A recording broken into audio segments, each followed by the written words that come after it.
El aniversario número 64 del MRO. Y antes de comenzar con la parte oratoria, donde vamos a expresar algunas ideas acerca de nuestra visión de la realidad actual, queremos comenzar con señalar un hecho que ha ocurrido el domingo pasado, que fue el fallecimiento de una de las compañeras fundadoras del movimiento revolucionario oriental, la compañera María Luna. Seguramente todos la conocían como Chichi. Falleció el pasado domingo, y bueno, en recordatorio a esta compañera que fue siempre un sostén de nuestra organización desde el inicio mismo, les vamos a solicitar la posibilidad de realizar un minuto de silencio antes de comenzar el acto.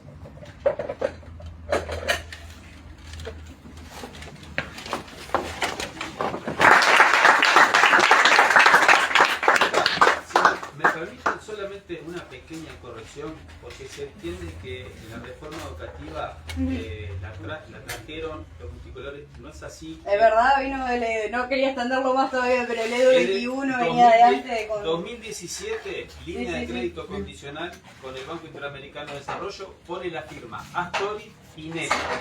El segundo préstamo 2021 pone la firma Arbeneche. Bueno, vamos terminando, es el último de la noche. Bueno, de vuelta, muchas gracias por venir. Sí recordarles que este aniversario se enmarca en una serie de actividades que vamos a hacer en estos días, que continúan mañana con el comienzo de la discusión del encuentro guevarista internacionalista, que realizamos anualmente, convocándolo desde la CGI, la Coordinadora Guevarista Internacionalista, donde los compañeros de Argentina han venido justamente para participar del mismo, y donde, bueno, la idea para este fin de semana, mañana sábado todo el día, la mañana y la tarde, el domingo a la mañana, es profundizar en el análisis, la discusión de la coyuntura internacional. Una coyuntura internacional que está muy cubierta, digamos, todo lo que tiene que ver con los medios de comunicación, las redes sociales, las posiciones de la izquierda. En el medio de una locura, parece, donde todos los días sale una noticia diferente, algo nuevo, una nueva locura supuesta de Trump, y todo el mundo está apresurado a correr atrás de los acontecimientos, y donde realmente está costando un poco traer a tierra todo lo que está pasando, donde desde nuestro punto de vista esta locura, este bombardeo constante de una iniciativa tras otra es una estrategia, por supuesto, política que se lleva adelante en particular desde el nuevo jefe de la Casa Blanca,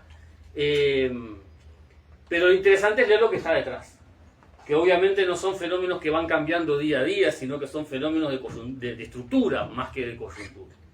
Estamos viviendo momentos donde la coyuntura internacional está pautada por esa confrontación interimperialista entre potencias que se disputan la hegemonía a nivel mundial, en particular Estados Unidos, la potencia hegemónica indiscutible, y ese surgimiento tan fuerte de lo que es China como aspirante a disputarle la hegemonía a nivel mundial. Todo este proceso, que obviamente requiere una discusión más profunda, es lo que vamos a intentar comenzar a discutir mañana con los compañeros. Todos están acá, por supuesto, están invitados a participar, porque entendemos que justamente la situación internacional es la que va a ir dando forma, va a ir pautando, va a ir determinando cómo se desarrollan las contradicciones en nuestro propio país. Justamente los compañeros de Argentina describían la abierta injerencia que tienen los organismos de crédito, en particular el FMI, en la política diaria de la Argentina, mientras que acá parece que nos hemos olvidado de ese nombre, incluso ya el tema de la reivindicación del no pago de la deuda externa, casi que nadie lo levanta, parece que no fuera un problema, cuando año tras año más de 3.000 millones de dólares se van solamente en pago de intereses de la deuda en este país, donde año tras año se van renovando los compromisos de eternamente ir pagando ese verdadero impuesto imperial que pagamos los pueblos oprimidos, que es el mecanismo de la deuda externa. Vamos a profundizar mañana en esas ideas. También justamente en el conjunto de los mecanismos de explotación que tiene la burguesía imperialista sobre nuestros pueblos. El compañero mencionaba las nuevas leyes que hace Milei acerca de, bueno, con la connivencia de todo el sistema político argentino, acerca de la minería, acerca de la explotación petrolera. Pues bien, esa es la realidad del conjunto de los pueblos oprimidos del mundo. Todos nuestros pueblos, en la División Mundial de Trabajo, imponen el capitalismo. La mayoría de los países del mundo estamos sometidos a ser productores de básicamente un o dos productos para esa enorme cadena de producción mundial que tiene como centros de consumo las potencias imperialistas. Europa, Estados Unidos, ahora China, recientemente, en un proceso muy especial, muy peculiar, que le permitió a fines del siglo XX, principios del siglo XXI, ir avanzando a convertirse en una potencia industrializada, con potencia desarrollada a nivel de consumo, con condiciones muy peculiares que muy difícilmente se pueden repetir en cualquier otro lado.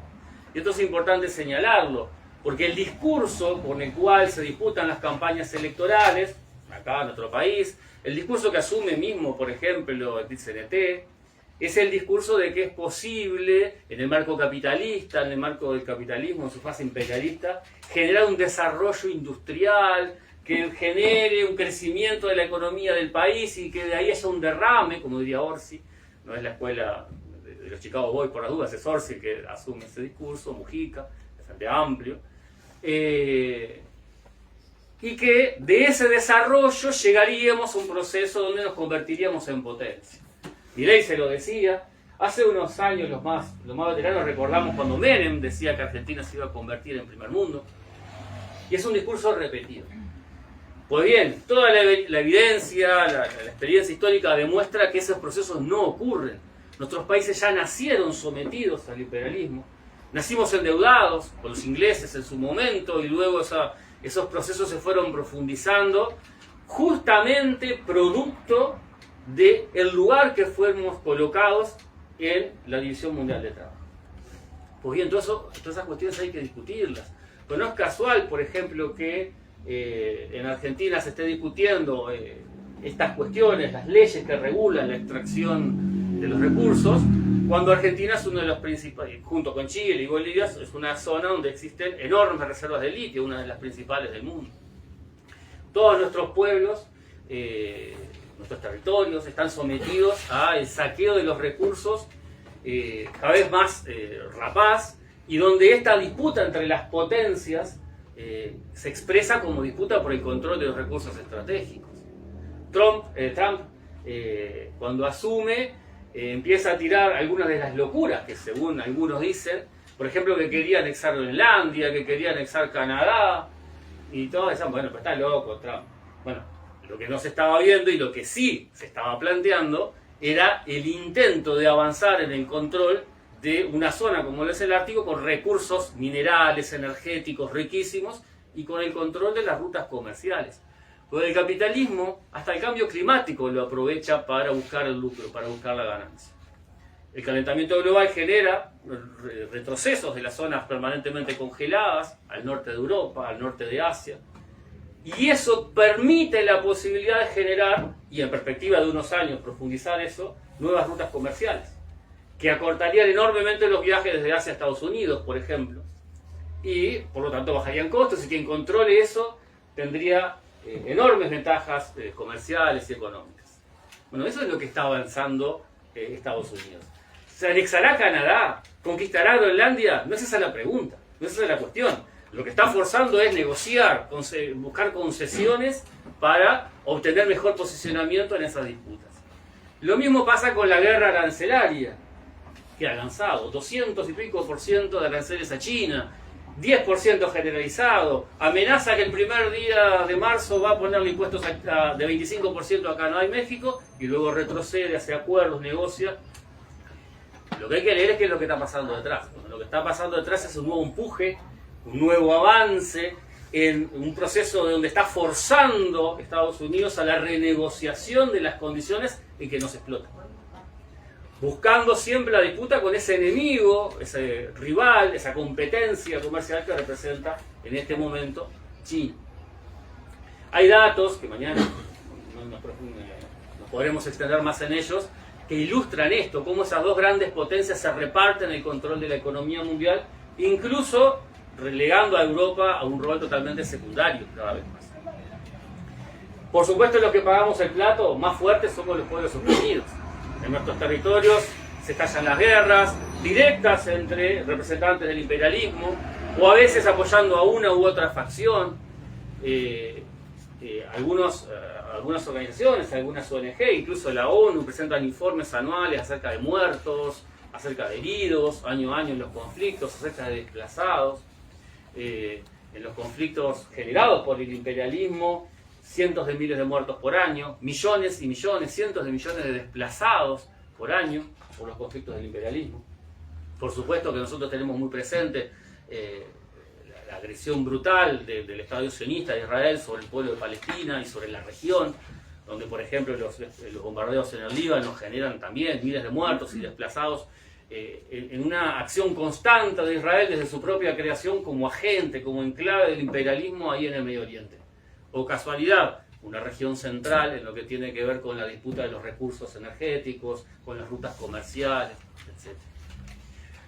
Toda esta visión de lo que es la acción del imperialismo contra los pueblos, las disputas interimperialistas, es fundamental para entender nuestras realidades cotidianas. El Uruguay, por ejemplo, trayéndonos un poco a tierra, como les decía, a cuenta de profundizar en estas discusiones en estos días, en el Uruguay, por ejemplo, somos un país productor básicamente de 3 productos: carne, histórico, soja y pasta de celulosa. Es lo que exporta Uruguay al mundo. Y ahora la novedad, que lo mencionaban los compañeros de la juventud, es la exportación de la fuerza de trabajo en los empleos dedicados al servicio. Si miramos todos los sectores principales de la actividad del país, están todos en manos de empresas multinacionales o en manos de empresas locales asociadas a las multinacionales. Y por supuesto que esto pauta la estructura social, económica y política del país. Hace poco saltaba un escándalo en un fondo de inversiones, Sociedad Ganadera, que muestra por un lado cómo se da la dinámica de la producción agropecuaria en el país, profundamente moderna en el sentido capitalista, donde la producción agropecuaria está en manos de la especulación financiera, donde quienes son los dueños de la tierra ya no son tal o cual familia, sino que tal o cual familia son socios mayoritarios de tal fondo de inversión que tiene acciones ganaderas, que tiene vacas, que tiene tierras, que tiene soja, que tiene acciones de un banco y que tiene acciones en el exterior.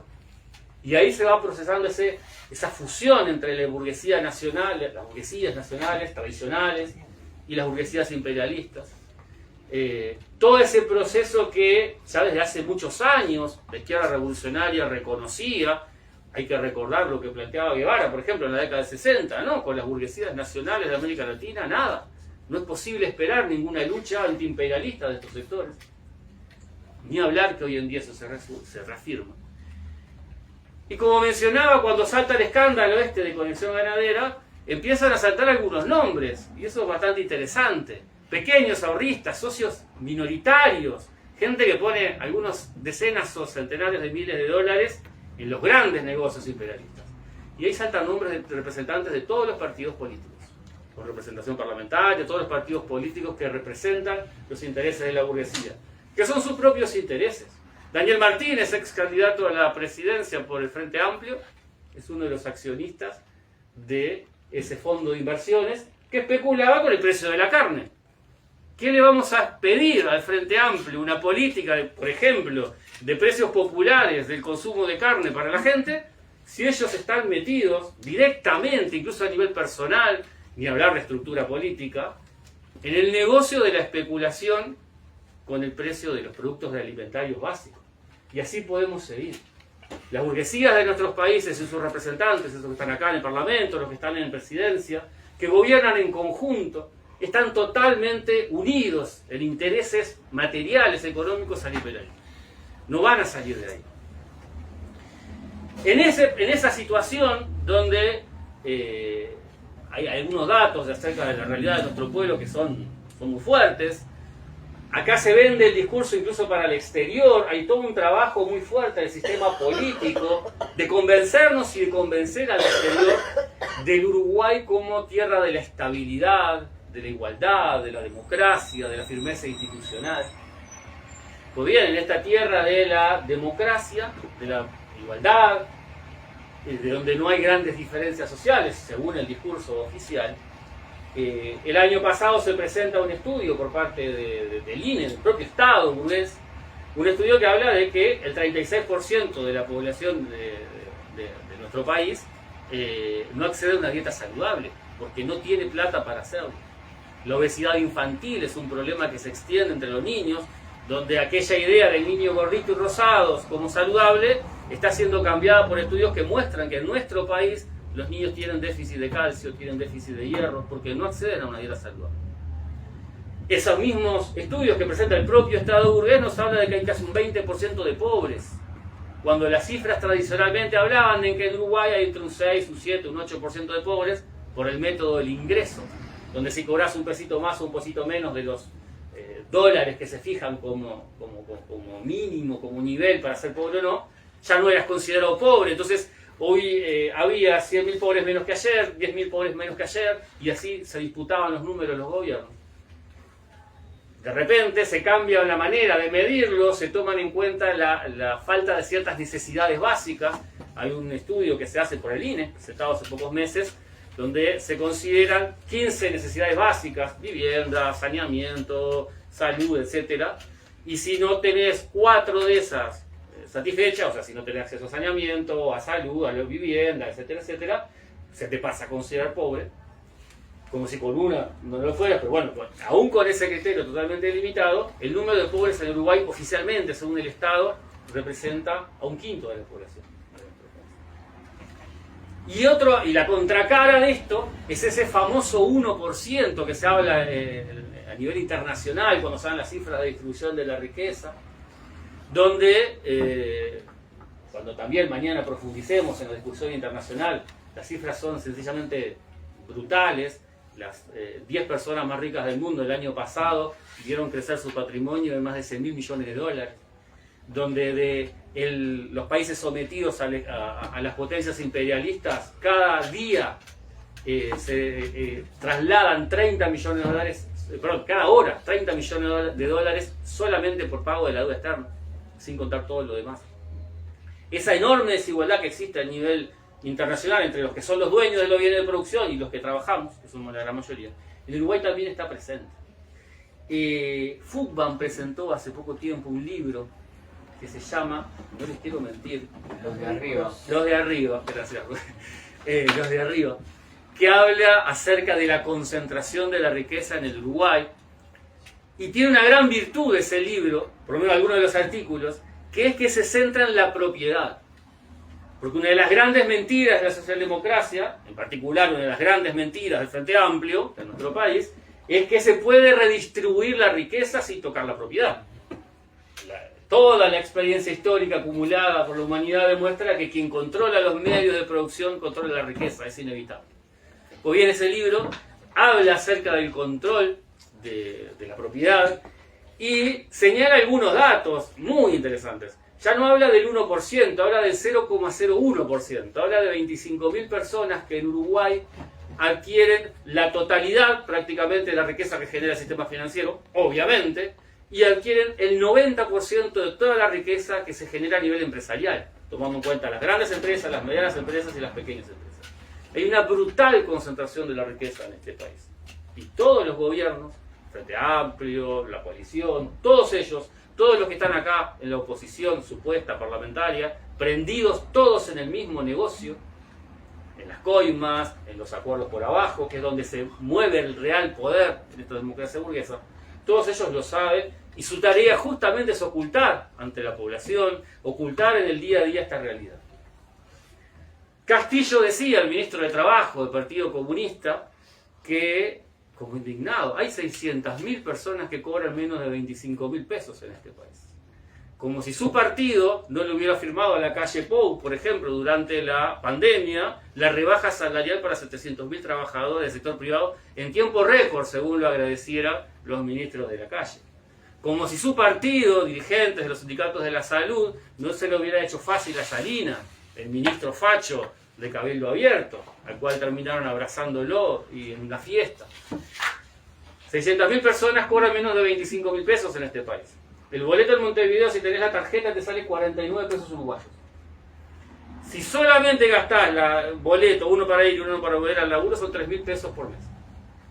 Los alquileres más baratos en Montevideo están en Piedras Blancas, en Nuevo París, 15.000 pesos en promedio. 15 y 3, ya solamente para un alquiler y el ómnibus se te van 18.000 pesos. Te quedan 7.000 pesos para comer, vestirte, pagar la luz, el agua. Obviamente no se puede vivir así. Obviamente las cifras de endeudamiento de las familias son monstruosas en el Uruguay. Obviamente tenés más de 200.000 personas, en un informe, el último informe que pude encontrar hace 2 o 3 años, viviendo en asentamientos irregulares. Obviamente el número de personas que no acceden a una dieta saludable es el que es. Obviamente nuestra clase vive en condiciones de pobreza crecientes y donde la miseria golpea a una enorme porción de nuestra población. Hay más de 3.000 personas que pasan todos los días en la calle. La mitad van a dormir esta noche en la intemperie. Hoy está calorcito, pero se vienen las peores inclemencias del tiempo y vamos a ver a un montón de gente durmiendo en las calles. Jóvenes, como mencionaban los compañeros, la mayoría saliendo del sistema penitenciario, de las cárceles del Estado burgués, que son verdaderas fábricas de adicciones, verdaderas fábricas de gente que la única salida que tiene es ir a una boca y terminar a los pocos años en la calle o muerto de un balazo, como nos pasa día a día en los barrios de nuestro país. Bueno, en esta realidad asume el Frente Amplio, asume el gobierno. Hace poco menos de 2 meses, Yamandu Orsi asume el gobierno, el Frente Amplio asume la mayoría en la Cámara de Diputados, en el Senado, perdón, no tiene la mayoría en diputados. Y supuestamente el discurso es que no han hecho mucho, que no han hecho nada. Que es un gobierno que como que hace la plancha, ese es el discurso que se le está planteando. Bueno, en realidad ha hecho bastantes cosas el Frente Amplio en este periodo de gobierno, tan breve que ha tenido. Por ejemplo, para empezar, le dio tiempo a Orsi para ir a un acto de la B'nai B'rith, perdón por la pronunciación, organizacionista de nuestro país, para reafirmar su compromiso con el apoyo a la política genocida del Estado de Israel sobre el pueblo palestino. Apoyo político que lo dio pocos días antes de asumir, cuando, por ejemplo, posaba con una foto de los rehenes israelíes que detuvo Hamas en octubre del 23. No se lo vio nunca reclamando por los miles, decenas de miles, cientos de miles de palestinos que ya han muerto en manos de los bombardeos, en las cárceles, torturados, con las formas más bestiales por parte del Estado israelita. Para eso se ha tenido tiempo Orsi. También tuvo tiempo de manifestar una y otra vez en encuentros empresariales, de los cuales ha ido a varios, que están acá para garantizar la credibilidad del Estado, para garantizar que los contratos se cumplen, que los acuerdos se respetan, más allá de que nos gusten más o menos. Ahora suspendieron por 90 días el contrato con el consorcio que va a ejecutar el plan Neptuno, el proyecto de Neptuno. No se sabe qué es lo que va a pasar con ese proyecto, se está renegociando. Hay que recordar que el Frente Amplio tenía la idea del proyecto de Casupá. Lo que dijo Alejandro Sánchez, el prosecretario de la Presidencia, es que alguno se va a cumplir. Obviamente que algunos se va a cumplir. Obviamente que van a privatizar el recurso del agua, lo que queda por privatizar. No hay que olvidar lo que hizo Tabaré Vázquez cuando violó la reforma constitucional, ni bien asumió su primer gobierno. Obviamente que van a entregar al capital multinacional, aliado a capitales locales, el control del agua que bebe nuestra población. Obviamente que ya lo han hecho, porque no hay que olvidar que, por ejemplo, las pasteras, las plantas de celulosa, los centros de datos que planean instalar Google, por ejemplo, acá en Uruguay, consumen enormes cantidades de agua. No hay que olvidar lo que es las enormes plantaciones forestales, la soja, todo lo que se ha entregado como recursos, el principal recurso que tiene el país a nivel natural, que es el suelo, el agua, ya está entregado a manos de los complejos multinacionales. Estos vienen a profundizar. Durante estos primeros meses de gobierno, Orsi ha generado, el Frente Amplio, ha generado una serie de encuentros con organizaciones sociales. Por ejemplo, hace muy poquito se realizó una conferencia convocada por el Instituto Cuesta Duarte, del PCNT, donde se buscaban cuáles eran los desafíos que se abrían para el mundo laboral. Por supuesto, fueron invitados los representantes de los empresarios, por supuesto fue invitado el gobierno y la burocracia sindical, donde en una frase muy fuerte que revela el estado de euforia que tiene la burocracia sindical, porque en otras épocas, pensar en la década de 60 que llegaran a decir esto, inimaginable aún los mayores burócratas, Abdala dice, Partido Comunista, igual que Castillo, Abdala dice que hay que tener un diálogo fraterno con los empresarios, hay que perderle el miedo a la palabra productividad y hay que sentarse a buscar la manera de generar un desarrollo industrial del Uruguay. Acá, cuando uno empieza a leer la realidad de lo que está pasando, no puede ser casual que justamente se le asigne al Partido Comunista el Ministerio de Trabajo, cuando desde hace ya un buen tiempo se viene con el latiguillo de la reducción de jornada laboral, cuando ya se ha dicho desde hace bastante tiempo que la jornada laboral, la reducción de la jornada laboral va atada a la productividad. Para dejarnos de joder, productividad del trabajo en el sistema capitalista significa explotación. Cuanto más aumenta la productividad, más va a aumentar la explotación. Hay un informe ahí que se menciona a nivel internacional, en realidad para las potencias imperialistas, entre 2019 y 2024, en 5 años, unas mediciones del aumento de la productividad del trabajo, hablan de un aumento del 24% del aumento de la productividad del trabajo de las principales potencias imperialistas. Los salarios aumentaron un 15% en ese mismo periodo.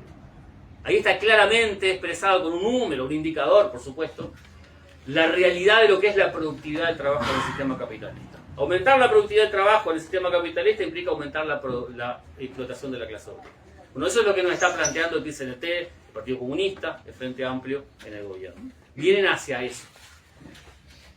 Aumentar la productividad del trabajo en estas condiciones, ¿cómo se hace? Planchando salarios. El discurso de que hay que recuperar los salarios más sumergidos, los salarios de menos de 25.000 pesos, ¿qué es lo que tiene detrás? El hecho de planchar generalmente el resto de los salarios. Porque no se habla de que tampoco con 40 o 50.000 pesos una familia vive en el Uruguay. Y lo que se va a hacer es justamente subir 2 o 3.000 pesos los salarios más pobres con la excusa de, bueno, hay que recomponer a los sectores más vulnerables y con el otro se plancha el conjunto de la masa salarial. Fue lo mismo que hicieron con el IRPF, con la hipocresía de decir que con esto se redistribuye la riqueza, que paga más el que tiene más. Lo que se hizo fue hacer que pagaran más impuestos a los sueldos los que cobraban mayores sueldos, y menores impuestos o no pagaran impuestos a los sueldos los que cobran sueldos que no le dan para vivir. Ahora, el capital nunca se toca, la propiedad de los bienes de producción nunca se toca. Bueno, a eso viene el Frente Amplio, a avanzar sobre las condiciones de vida de la clase trabajadora, a avanzar en los niveles de explotación de la clase trabajadora. Y es una maniobra de pinzas extremadamente peligrosa donde estamos. Tenemos en el Estado a burócratas profesionales, un entregador serial de conflictos como fue Castillo, traidor constante a la clase obrera. Y por el otro lado, sus compañeros de partido que se reúnen todos los días en el Comité Central del Partido Comunista, encabezando la central sindical que en el Uruguay representa en general al movimiento sindical. Tiene la potestad de firmar acuerdos salariales, firmar convenios colectivos, firmar condiciones de trabajo. Extremadamente compleja es la situación que se abre para nuestra clase en estos próximos años. Es una tormenta perfecta la que se está armando. Ya el gobierno abre el paraguas, sale a decir, bueno, los números no son lo que pensaban, en ANCAP hay una deuda que ahora no sabíamos que estaba, en ASA hay otra deuda, los números no son tan buenos como esperábamos. Y comienza el juego que el Frente Amplio desarrolló, y que lo desarrolla el peronismo en Argentina, y que lo desarrollan siempre los progresistas, que es de jugar a dos voces. Por un lado, sale un sector, Sale Castillo, el Partido Comunista, sale algún sector del Partido Socialista, a decir, no, acá hay que mejorar los salarios, no se puede desindexar salarios, acá los blancos dejaron un gobierno con números que son una bomba, dijo Caggiani. Y por otro lado sale la contraparte, el policía bueno para la burguesía, decir, no, no son una bomba, son preocupantes. Sí, vamos a desindexar salarios, pero vamos a negociar, capaz que no los más bajos, los más altos. Es fundamental tener claro este juego. Nosotros, como organizaciones, como militantes de izquierda, militantes clasistas, militantes del espacio revolucionario, tenemos que tener muy clara y muy fresca la memoria para transmitirla a los compañeros. No es la primera vez que Frente Amplio está en el gobierno. Gobernaron 15 años antes. Hicieron esto todo el tiempo. La burocracia sindical, por un lado, pegaba un bandazo de izquierda y reclamaba alguna cosa, hasta te hacía un paro, una huelga, y por otro lado tenían todo acordado con su gobierno, que lleva adelante una política sistemáticamente, abiertamente neoliberal, reconociendo explícitamente la teoría del derrame del neoliberalismo. Esas son las condiciones en las cuales nos vamos a desarrollar. Condiciones donde la clase obrera, en sus sectores más conscientes, los sectores que expresan mayor combatividad, que expresan la idea de la lucha de clases, se encuentra muy debilitada. Venimos de un proceso donde cuando gobernaba la derecha se generaron expectativas en alianzas con la burocracia sindical. Se hicieron políticas que terminaban buscando acumular gente, no quedarnos aislados, movernos juntos con la base frente amplista, y terminamos llevando adelante acciones que terminaron fortaleciendo a la burocracia sindical. La burocracia sindical está de fiesta. FENAPES, yo también soy docente, milito sindicalmente. FENAPES es el sindicato de los docentes de secundaria, también en Argentina, Uruguay, que es único, el único sindicato de los docentes de secundaria. La dirección de FENAPES, el comité ejecutivo de FENAPES, hace unas semanas publica un afiche por redes sociales, usando la estética de una película de los años 80, capaz que la recordarán, se llamaba Volver al Futuro, fue muy famosa. Y en las letras cambiaban el texto y decía FENAPES ha vuelto, o algo así, ¿no? Hemos vuelto. Eso revela el estado de ánimo de la burocracia sindical. Por supuesto, el hemos vuelto a gobernar nosotros el Frente Amplio. Saludaron a Orsi. Sí, cuando asumió Orsi, publicaron, se acabó el recreo, vino el profesor. Eso es lo que domina el movimiento sindical y social uruguayo. Hace unos poquititos días, la Organización de Madres y Familiares, con el Rondonea a la cabeza, se reúne con Orsi, supuestamente para buscar avanzar en la búsqueda de los restos de los desaparecidos, porque a eso se redujo el reclamo de esa organización. Y cuando los periodistas a la salida de la reunión lo interpelan, que le habían pedido al gobierno, lo que dijo es, nosotros no venimos a pedir nada, venimos a plantear una situación, a plantear un problema, pero no le venimos a imponer nada al gobierno. Si eso no es un ejemplo muy claro de cómo no solo a nivel sindical, sino también a nivel de organizaciones sociales se está generando todo el espacio para bajar cualquier pedido de, ni siquiera reclamo, cualquier pedido de algo al gobierno. El 8 de marzo, el Día de la Mujer Trabajadora, que ahora se convirtió en un día comercial, en un mes comercial, ¿no? Porque ahora se habla del mes de la mujer a secas. El 8 de marzo, el Día de la Mujer Trabajadora, en el Uruguay la consigna fue frente al avance fascista, lucha feminista.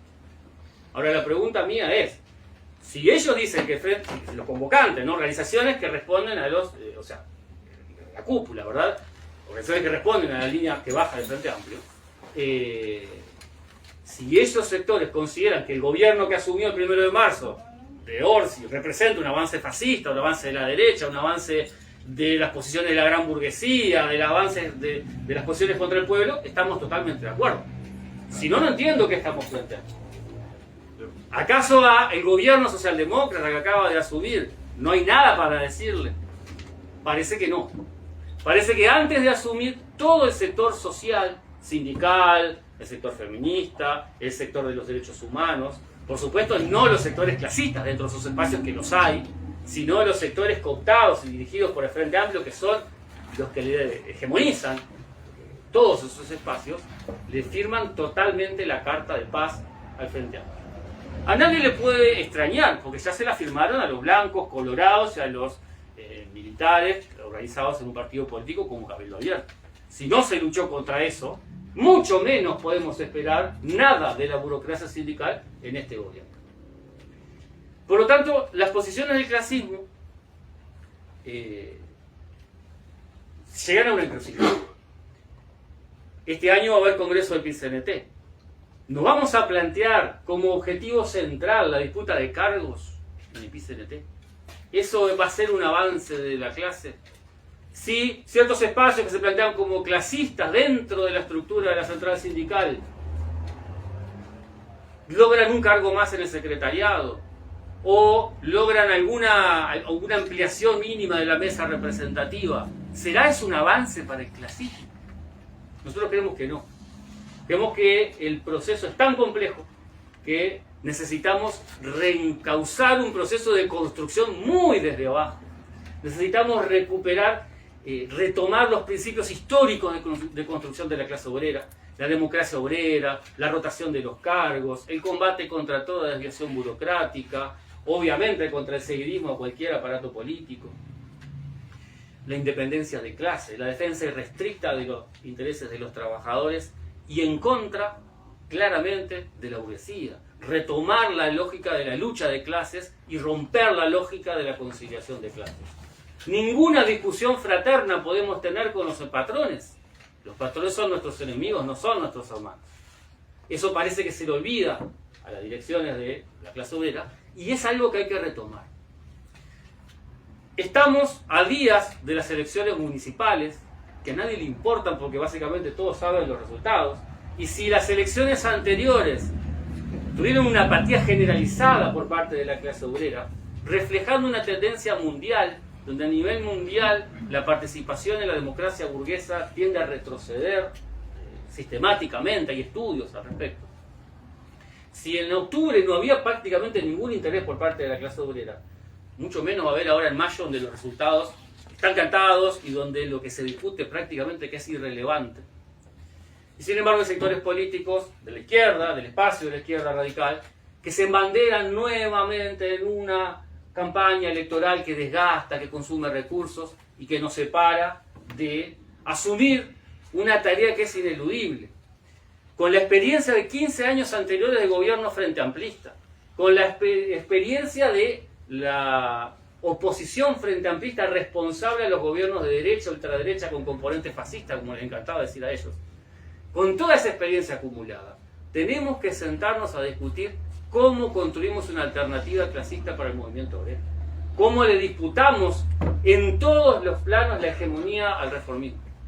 Cómo construimos una alternativa política que las masas puedan creer. La gente no vota al Frente Amplio actualmente porque espera un gran cambio. Lo votó porque no querían votar más a los blancos o a los colorados, porque pensaban que eran lo menos malo, aunque sea porque les gustaba menos la cara. Pero no había nadie que seriamente tuviera una esperanza de cambio en este país. Y es terrible que nuestra clase obrera caiga en la apatía, caiga en el desánimo, pierda la esperanza. Para avanzar en eso, para recuperar esas acciones, para recuperar esos aspectos, necesitamos construir seriamente propuestas. No podemos menospreciar a la clase obrera. Tenemos que construir propuestas serias, construir seriamente, sin repetir las mismas prácticas de los burócratas, alternativa clasista para el movimiento obrero. Tenemos que construir seriamente, sin caer en las mismas prácticas que el reformismo, una alternativa política de izquierda que levante un programa que realmente represente los intereses de la clase obrera. En definitiva, en este 64 aniversario ya, nuestro llamado es a continuar luchando por la revolución social. Muchas gracias, compañeros.